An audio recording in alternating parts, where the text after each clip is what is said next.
Welcome to Real Talks with Pinks. Thank you for joining us. Keep liking, sharing, commenting on the channel, and don't forget to subscribe. So like you asked us to bring part 2 of episode 23, we are here again with Stasia. So welcome back to Stasia to the channel. Thank you. We'll just continue from where we left off. All right. Yes, and for those who did not watch episode 23, we will link it up here, and then you can watch it before you get to part 2. So let's continue. Okay. You were so heated up. I hope we continue with that with buzz. that momentum, yes. I would love that as well. So tell me, what has been the most rewarding experience in your career?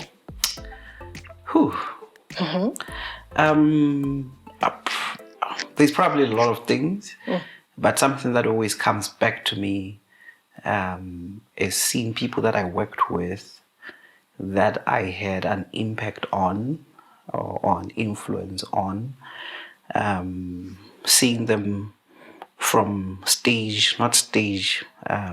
level 1 of professionalism to level 5, 10, some even 20. And how would you know this is when people give you feedback about what impact you had about on their lives as individuals and as professionals. And for me, it's one of those things that happens between just the two of you, and nobody else sees. And for me, it's probably the most positive thing that I get from interacting with people. And it's probably one of those things that I do even without thinking too hard about it. If I see someone, I like intelligent people around me. If I see intelligence, I go out of my way to make sure that it grows and not the other way. And not because I want someone to come back to me 10 years later to say, this is what you did. No. But just the act of seeing someone performing according to their full potential is the most amazing thing ever. One of the things that I do, it's a very weird hobby. Almost every morning I watch talent shows, either American Idols, The Voice, and even there's this one that Steve Harvey does, oh my God, I forgot about it. Just watching people perform excellently. Fullest potential. It's the most beautiful thing. It's one of those things that would bring tears out of my eyes than a painful experience. Oh, is that a way to keep yourself motivated to see that? Most definitely, just to remind myself that, you know what, there's a lot of potential in you. So just see what other people are doing with theirs. What are you doing with yours? Oh, wow, this is a good one. Yeah. This is quite new to me. Maybe I must practice it. Most definitely, pick an area that you know touches your heart. That thing that will always remind you that, you know what, I am not where I am now. There's more and you need to go after it. Wow. Now that you're talking about potential and intelligence, I want us to talk about failure. Do you feel like you've experienced failure, or what does failure mean to you? Well, I have experienced failure for the past 13 years that I've been in the corporate space, multiplied by 365. Okay. Yeah. I think failure is an everyday thing, especially if you're not sitting and doing nothing. The moment you roll up your sleeves to do something, you will fail. And for me, failure is underperforming or acting below your full potential. Okay. I believe failure is underperforming and acting below your known potential. Sometimes your potential, you're not even aware of the extent of that potential. But once you know what you can do and you perform under that, that for me is failure. Okay. Forget the outcomes. Let's say to achieve X, you need 3 days committed, doing the best that you can. And you're expected to deliver X. If you commit and do exactly what was expected of you, but then X doesn't come out, I don't really consider that as failure. Okay. Because you did everything that you could. So why would we call it failure? That's why there is this very famous statement that failure is failing to try. So if you did your best, I think we would live our lives with a lot of guilt if we called everything failure like that. For me, I believe if my job was to wake up and commit to a task, that should not be failure. There's a book by John Maxwell that's called Sometimes You Win, Sometimes You Learn. Something like that.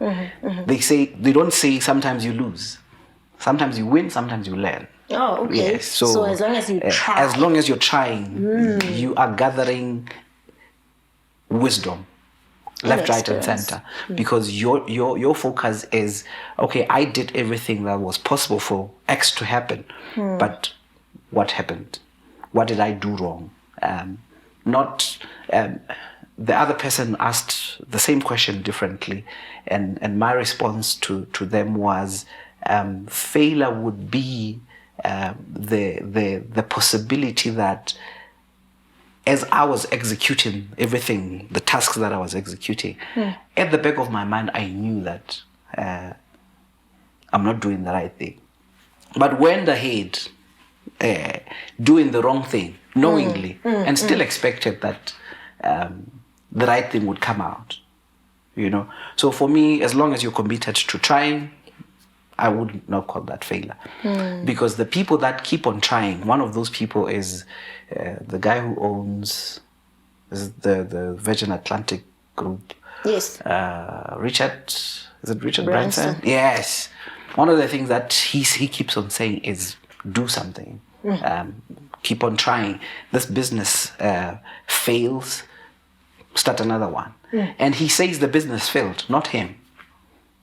So failure happens every day. I know. At one point in his life, he was talking that he went bankrupt and then he started again. Yes. So this is an interesting definition of failure, that as long as you keep trying. Obviously, sometimes things go right, sometimes they don't. Sometimes they don't, yeah. As long as you're trying. And I think the biggest mistake we make is to focus on the outcomes all the time.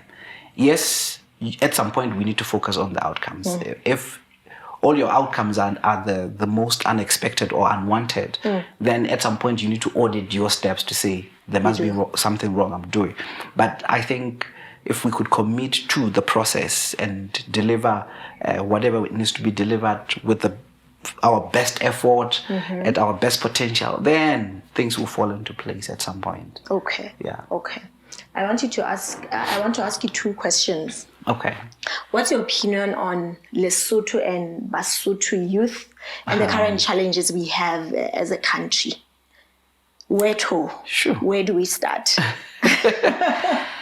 I think our biggest failure, especially the youth, even the people that came before us, we don't try.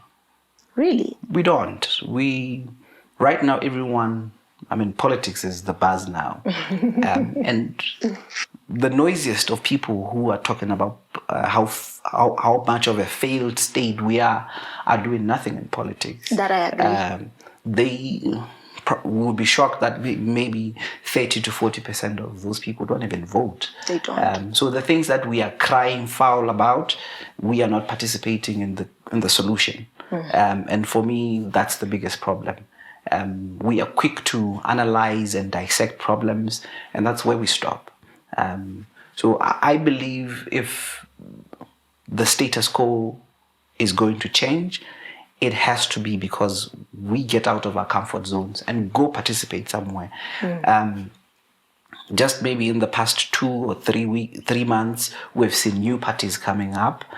We've seen people that have not shown interest or were not necessarily in politics coming into politics. For me, that's where the hope is. Where people that think know something that the guys who are messing up our government do not know. They must go in there and solve it.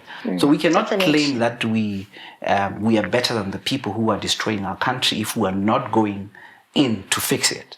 Then how do we then prove to ourselves that we were better than those people? So if our youth,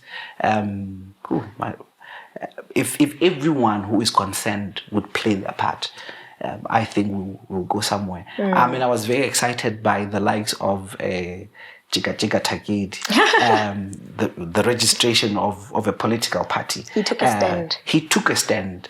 It doesn't matter how you see that. He took a stand that most of us are actually cowards about it. I wanted a stronger word, but I remember that. Of course, that's we true. are on camera. We are only just complaining on social media and doing nothing. We're doing absolutely nothing. And one of the things that there's a group of friends I have, we have challenged each other to say, let's stop talking about politics if we're not going to go into politics. Whether we're going into politics to advise the people that are actually in politics or find a place, find a corner where you can participate and be counted amongst the people who are trying to make this country better. Until then, let's not waste each other's time. Don't come with your philosophies and your Karl Marx, whatever, and show how superior you are in holding an argument. It does not help us. It doesn't. If we're going to have political debates, let it be about the things we're implementing and maybe why they're failing. But I have pledged myself to be involved somehow. And fortunately for me, I don't always have to lead from the front. So I'm going to find a corner somewhere. That's important. Yes. We are all not going to be at the front, but as long as we do something in our corners. Definitely, Lesotho will be changed. The other thing which I believe is a problem for Basotho is we have never had problems. There is a statement I picked on social media about the guy who leads this Dubai country, the Arab nation. Yes. He says, difficult times create strong people. Easy times create weak men. We're tired of difficulties. I'm telling you, we have never experienced difficult times. As Basotho, we have never, maybe the people that lived in the 70s, Babu Angabo Kumati, what do we talk about? Hunger. Self-imposed hunger. We do not know what difficult times are. And I strongly believe that maybe we should pray for a difficult time. Because look at how Basotho do things. They go balole mamasimo. They do it only for the purpose of fepela palahaile. So somehow we have cushioned ourselves. Yes, maybe the economic indicators, we are a poor nation, but we have created those cushions that are enough to sort of keep us. We're okay with the fact that we're poor because everyone goes home to eat something. Actually, but we have never experienced hardship to a point where our genius is provoked hard. Our innovation and entrepreneurship is provoked to an extent where we can build mega things, mega tourism industries, mega banks. Like we don't have a bank in Zingiba Nawasult. We don't have an insurance company. Okay, maybe we now have two now. Now we do. And this is something that happened maybe in the past 5-7 years. But we are not known for creating big things that are sustainable, that last generations, because we're too comfortable. Well, I think this is where I'll ask you where to from here, because you left you left your cushion, you left your comfortable position, and maybe you are now starting your own things. Where to from here? This is a big one. So one of the things that I want with my life is not to be defined by the things I do, and say stage I kill a fast time. I also don't want to be known to be. Okay, let me not even go in there.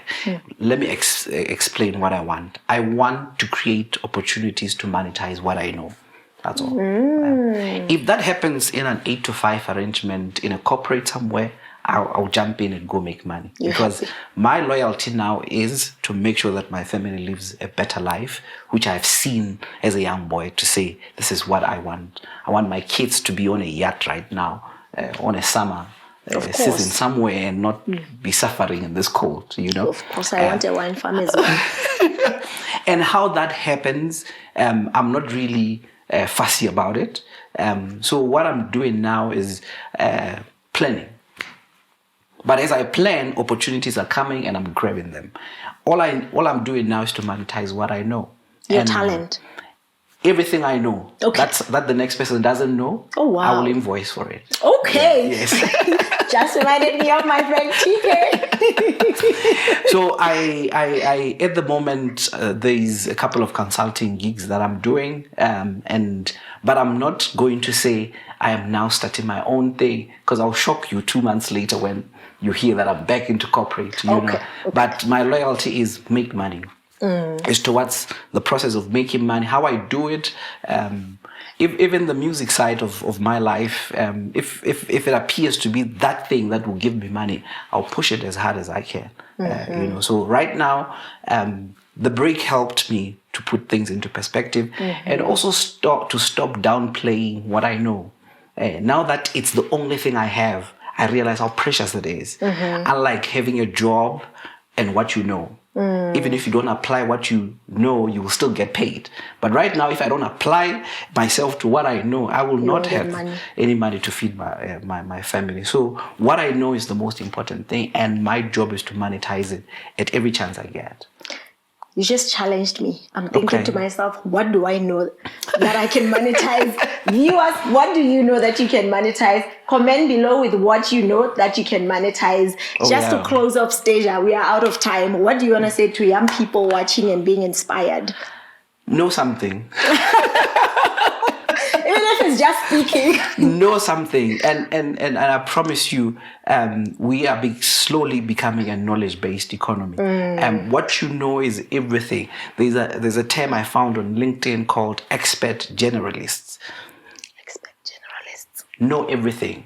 Oh, wow. Yes. We don't have to specialize in one thing. Sometimes you don't have to, but know something and find a way of monetizing it. And if don't necessarily stick to what you studied at school, because I think the thing that kills us is, because I did humanities at school, maybe I was specializing in languages. Now I have to go into a UN program and be a translator. Maybe no. What if your job is to be a farmer somewhere? You know. But I think what I will always say is know something. Be a thought leader in that space. Challenge people around you, challenge yourself, read, and if it means going back to school about that thing that you know, by all means do it. People get paid for knowing. Wow, Stasia. Differently. Thank you so much.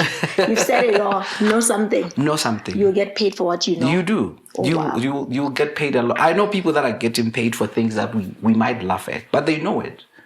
And nobody else knows that thing. That is true. Yeah. Know something, viewers. Thank you for coming to the show, Stasia. Thank you for having me. I'll be hosting a workshop. I'm going to definitely invite you before you invoice me. Thank you for coming. Real Talk viewers, I hope you enjoyed this one. Comment below about what you learned and do tell us what you know that you could monetize. Thank you for joining us. See you in the next episode. Bye for now.